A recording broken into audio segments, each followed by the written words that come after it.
Dear Patriots, before the news starts, please subscribe to our patriotic channel by clicking the subscribe button.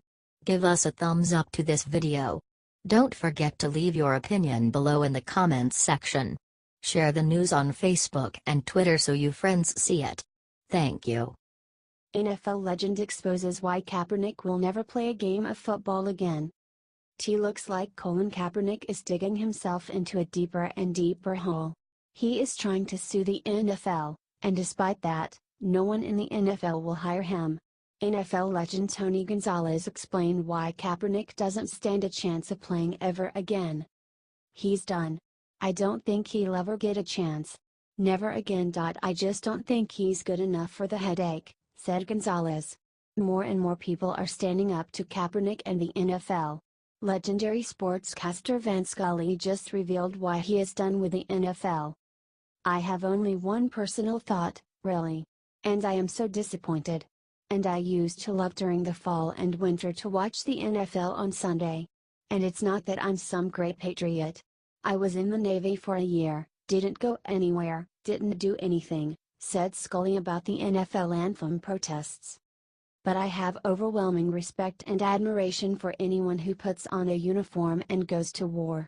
So the only thing I can do in my little way is not to preach. I will never watch another NFL game, he said. Do you think the NFL will pay the price for allowing Kaepernick and all these protesters to go so far?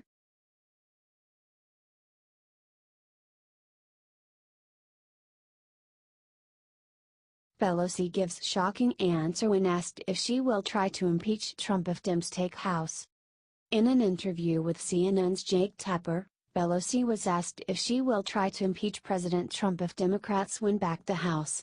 Democratic mega-donor Tom Steyer recently launched a $10 million ad campaign calling for the impeachment of President Trump. Republican Senator Lindsey Graham says that if you and the Democrats take the House back in 2018, the first thing you will do is impeach President Trump. Is that true? Asked Tapper. No. I believe that whatever we do, we have a responsibility, first and foremost, to unify the nation. Second of all, you can't go down any path without the facts and the law. If that's there, perhaps it will come out in these investigations, responded Pelosi. It appears she is finally realizing how unpopular she is and is trying to win some people back. Or she is trying to trick Republicans into thinking she's not a threat. Or maybe she just knows she wouldn't be able to impeach Trump. The left of our party is still annoyed with me for not impeaching President Bush for going into Iraq. What could be worse than that? But the fact is that we've gotta really be saying what this election means to people in their lives. If somebody has some facts that come forth about President Trump, let the chips fall where they may, but it's not some place that I think we should go, said Pelosi.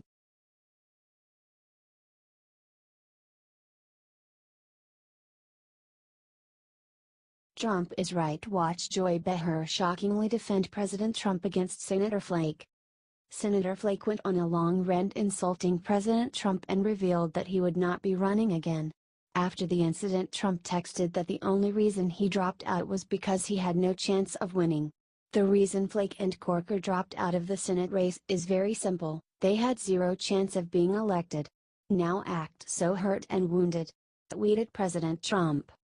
Joy Behar on The View interviewed Jeff Flake to find out why he wouldn't be running again.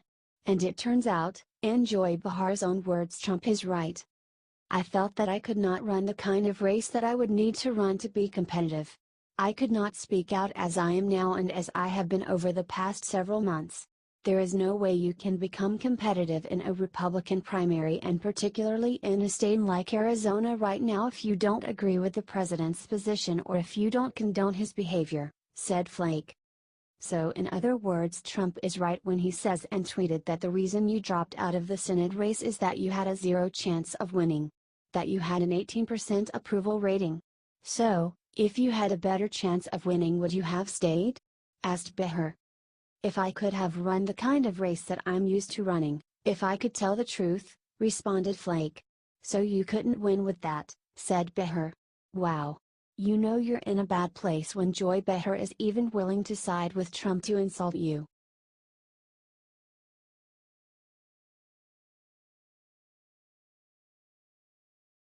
President Trump fed fish and CNN is furious about it. It seems like President Trump can't do anything without offending CNN. They twist every word he says and every movement he makes, and nothing makes it more clear than CNN's newest complaint about Trump. And it's even worse that they're 2 scoops of ice cream article. President Trump met with Japanese Prime Minister Shinzo Abe and fed fish in koi pond at Akasaka Palace. Abe threw food in, then Trump, then Abe. Abe then dumped the rest of his food into the pond. Trump did the same. So why are these irrelevant actions newsworthy? Trump feeds fish, winds up pouring entire box of food into koi pond, writes CNN. CNN wasn't the only one. Watch as Trump totally gives up on feeding fish in Japan, writes the Huffington Post. They are trying to play it off like President Trump did something wrong.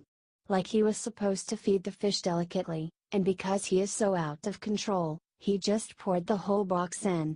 However, when you watch the clip, he was clearly just following Abe's lead. As an aide clapped loudly, Abe and Trump tossed spoonfuls of fish food into the pond. Then, with a look of enjoyment, Trump quickly poured his entire box of food into the pond. The move got Trump some laughs, and a smile from Abe, who actually appeared to dump out his box of food ahead of Trump, writes CNN.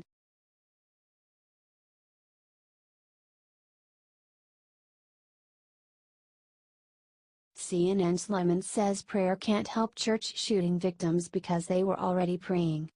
One of the most absurd developments of recent months is the fact that, in the wake of the Sutherland Springs, Texas church shooting tragedy, liberals have been attacking conservatives for praying for the victims and their loved ones.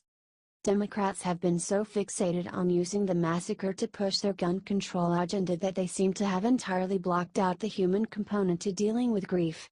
They also seem to have zero understanding of the value of prayer, just dismissing it as meaningless. One of the most reliable left-wing blowhards is, of course, CNN host Don Lemon, and he recently showed just how little he would get how regular Americans respond to tragedies.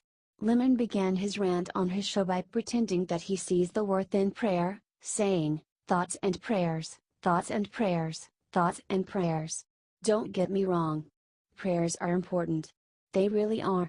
He then somehow said that this is not about religion and declared, "So spare me the anti-religion tweets. You can keep them. I won't even read them. I don't care." Lemon then unbelievably claimed that prayer doesn't work, because the shooting victims were praying in church when they were murdered. He stated, "These God-fearing Christians were in church. They were already praying." Thoughts and prayers did not stop an oversight from the justice system which enabled a guy who attacked his stepson and assaulted his wife from getting a gun. This is false, since the error was actually made by the Air Force, but nobody corrected him. He went on, "Thoughts and prayers didn't stop a troubled person from buying assault-grade weapons that took the lives of 26 people in an instant." Lying through his teeth, he asserted that he is a firm believer in the Second Amendment, but then asked how many guns and of what caliber does one person need? He concluded, dismissing prayer, "So tonight, I hope you will join me in praying that our leaders will actually do something of substance and action this time that precludes another thoughts and prayers moment." Why are liberals so disrespectful toward practicing Christians?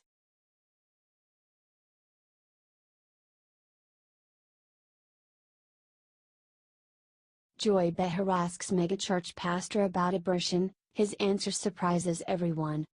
Carl Lentz, the pastor of a megachurch, went on to The View and was asked about abortion. Any good Christian should understand that life begins at conception and that murder is a sin, but it looks like there are more and more liberal people trying to lead churches. MSNBC regularly brings on liberal pastors who say very unchristian things, and it looks like Lentz is another one of those. "So, it's not a sin in your church to have an abortion?" asked Joy Behar. "That's the kind of conversation we would have finding out your story, where you're from, what you believe. I mean, God's the judge. People have to live to their own convictions. That's such a broad question. To me, I'm going higher. I want to sit with somebody and say, 'What do you believe?'" said Lentz. "So it's not an open and shut case to you?" asked Behar. "Some people would say it is. To me, I'm trying to teach people who Jesus is first, and find out their story. Before I start picking and choosing what I think is sin in your life, I'd like to know your name, said Lentz. The ladies on The View must be proud of themselves.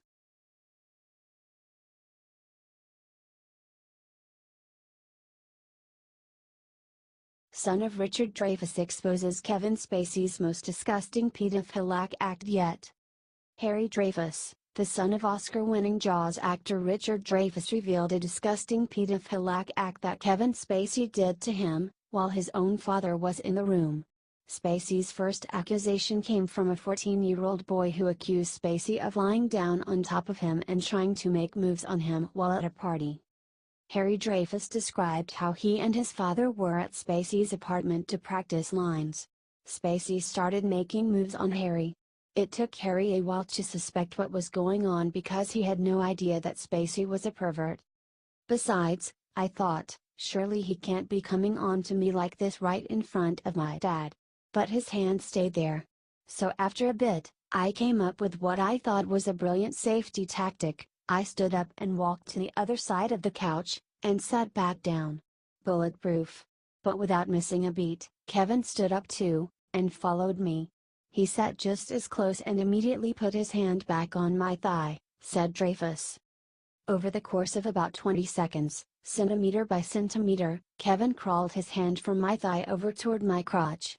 My mind went blank. Suddenly, he had completed his journey and now he had all of me in his hand. I stopped reading the script and my eyes went wide, said Dreyfuss. I lifted up my head and faced him. Looking into his eyes, I gave the most meager shake of my head that I could manage. I was trying to warn him without alerting my dad, who still had his eyes glued to the page. I thought I was protecting everyone. I was protecting my dad's career, described Dreyfuss.